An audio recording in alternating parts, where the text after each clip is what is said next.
Good morning, good afternoon, good evening, wherever you're watching from, and welcome back to another episode of Behind the Whistle. My name's Eric, I'm a level 5 referee here in England, and I'm trying to become a professional. Today, I am an assistant referee, and I'm trying to complete my 15 games as an assistant to be eligible for my level 4 promotion. In today's match, we are refereeing Tuffley Rovers versus Highworth in the Hellenic Premier Division. This was a great game played by two great teams, and there is a massive decision to make with just 2 minutes left on the clock. If you're new here, I review all of my performances as a referee, all the decisions that are made, the good, the bad, and the ugly, and we try and improve and share what referees are thinking out on the pitch. So after we check the nets as an assistant referee, we meet in the middle with the other assistant and with the referee, waiting for their chat with the captains. Now, this is the first time as a referee I've ever had a shout out on the tannoy. Big thank you to Tuffley Rovers for that, and you'll hear exactly what they said here.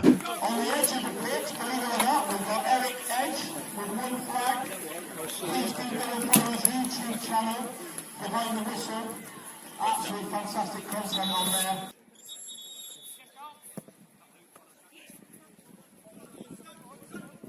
D-Jobs! Give it D-Jobs! That can happen! There we go, quick somebody go in. A goal kick! Goal kick! Good one, So during the pre-match chat, the referee highlighted how important eye contact is, and obviously being on the same page early in the game, especially those first 10 minutes to set the tone. And this is an example of where your angle can really affect your perception of what happens. So on this clip, from my perspective, this was a very clear corner ball. Okay, I thought the defender had just cleared it. Now, as you can see, what actually happens is the number 4 slides and plays it off of red. I don't signal straight away because I want to wait and see what the referee does. What the referee does really well, he obviously makes the decision really quickly, brings it to his mouth and points to goal kick, which gives me the time to step back and signal for a goal kick. There's absolutely no rush when you're an assistant referee to signal for things, okay? If I'd have signaled a quick corner here and then the referee blows for a goal kick, for the rest of the game, teams are thinking, well, they're not on the same page, he doesn't trust his assistant, XYZ. Your angle can really change how things look, so just wait a second. If the referee looks at you, then he's asking you to make the decision. The referee mentioned before the game that if he's unsure about a decision, he's gonna look across, and then that gives me the signal to basically lead the decision. This is not one of those occasions. The referee makes the decision quick, so I don't flag for what I think it is. The referee's absolutely bang on. I'd have been wrong. And so a nice slow flag to start the game settles things down. So then we get our first offside decision of the game. So it's a free kick that's knocked in. We're obviously trying to stay in line. And then as he clears that ball, that striker who heads it towards the goalkeeper is offside. So I raise my flag. When you raise the flag for offside, okay, you want to always raise it with your right hand, and you're going to put that flag straight above your head, and you're going to hold it there until the referee sees it. On this occasion, we have buzzer flags, so I raise the flag and press the buzzer. That will buzz the referee on his arm to know that one of his assistants has raised the flag, and so he knows to look across and give the offside. There's absolutely no need to rush. He headers it, the keeper makes the save. I take half a second to make sure that I've seen what I think I've seen, and then I raise the flag to signal for offside. So as an AR, it's also your job to check that set pieces are taken from the correct place, okay? Corners, goal kicks, etc. When the goalkeeper is going to take a goal kick, it obviously needs to be taken within this 6-yard box, okay? The ball needs to be inside this 6-yard box. Typically, goalkeepers will lay the ball exactly like that to gain the extra 6 inches to make sure that their goal kick is perfect, okay? So your job as an assistant is to make sure that that ball is being placed in the correct place. Typically, you used to set up on the edge of the 6-yard box, but now you're able to set up on the 18-yard box. Why did they make that change? They made that change because as an AR, obviously one of the most important things you have to do is call offsides. So when a goal kick is taken, obviously that ball is going to get played super long into these areas. Once you're happy with where the goalkeeper's placed the ball, you're going to make a big sprint up the line to make sure you're in line with that defender that you need to be in line with, the second to last defender. So that's why. Obviously, lining up on the 6-yard box rather than the 18 means you've got an extra 12 yards to sprint up to, and you can get a fine enough angle on whether that ball is in the 6-yard box by being on the edge of the box. So you'll check it's there, you'll make sure it's good, and then you're going to sprint up and make sure you're in line with that second last defender for any offsides that may happen from the header back.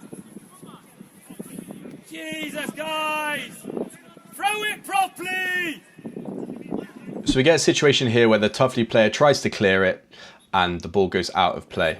So we signal for a throw in. As an AR, we are Usually very particular about signals. We want to make sure the signals look good and look professional, especially as you move up those levels. Now, do the crowd notice? No, not really. But observers will, other referees will, and so you want to make sure that it is done correctly. When you get a situation like this where the ball is in or out of play, you don't really want to be passing the flag across your head. Okay, you don't want to be putting it up, grabbing it and moving it. So obviously the flag is in my left hand, as it should be, but I need to signal for the right throw in. So I pass it underneath and then I signal up to say the ball's gone out, and then I put the flag out to show which direction it's in. That's no good,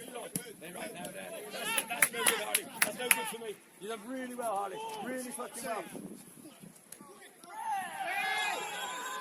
Harley, what did I say to Brad and Connor the other night, boys? Yeah? Man on!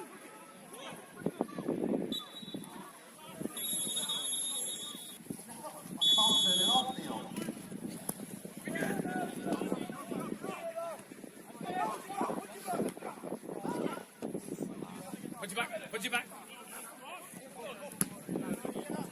Only stretch. Let's go!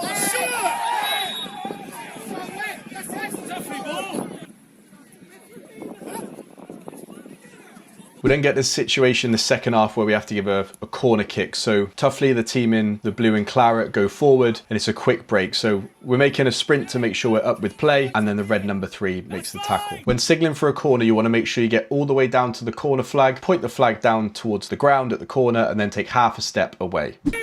Marcus, you're up! Marcus, you're up! Marcus, you're up! Marcus, you're up! Can you keep the ball?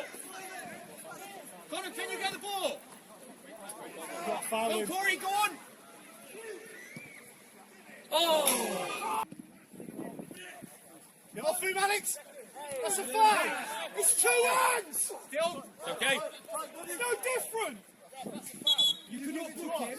You give it to us. I'm hearing from you from the middle of the pitch. You're too loud and too close.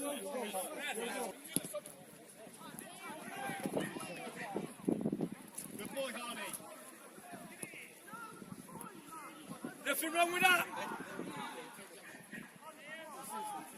Support.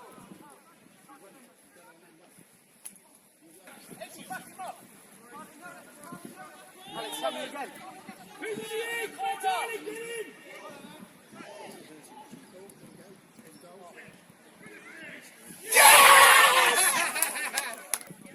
We're on top, do your things! You're going to go into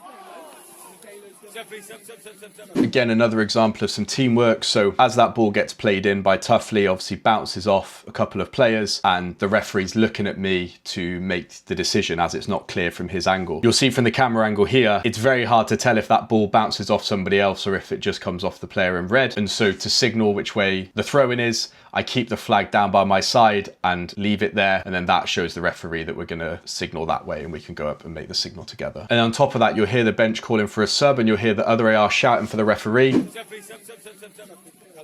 what we were doing! At this point, the buzzers had broken, unfortunately, so we couldn't communicate that way. And so to help signal the fact that there was a sub needed, I show the signal for a sub, which you wouldn't typically do as a second AR.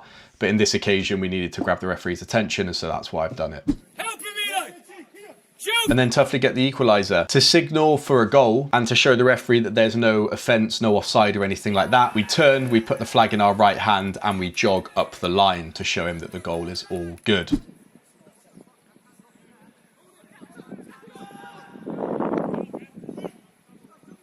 Protect! Protect!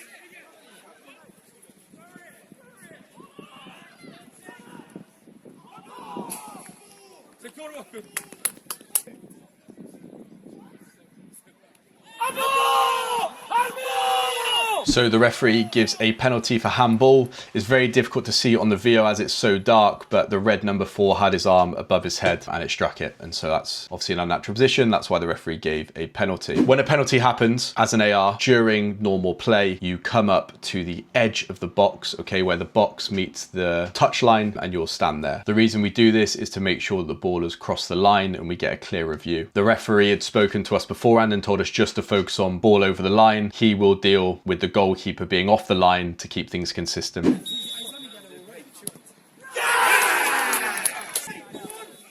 And that, ladies and gentlemen, is full time. Obviously, as an AR, there's not as much content that we can cover, but I hope you guys have found this helpful. It's a little bit different, and thank you as always for the support. I will see you next week.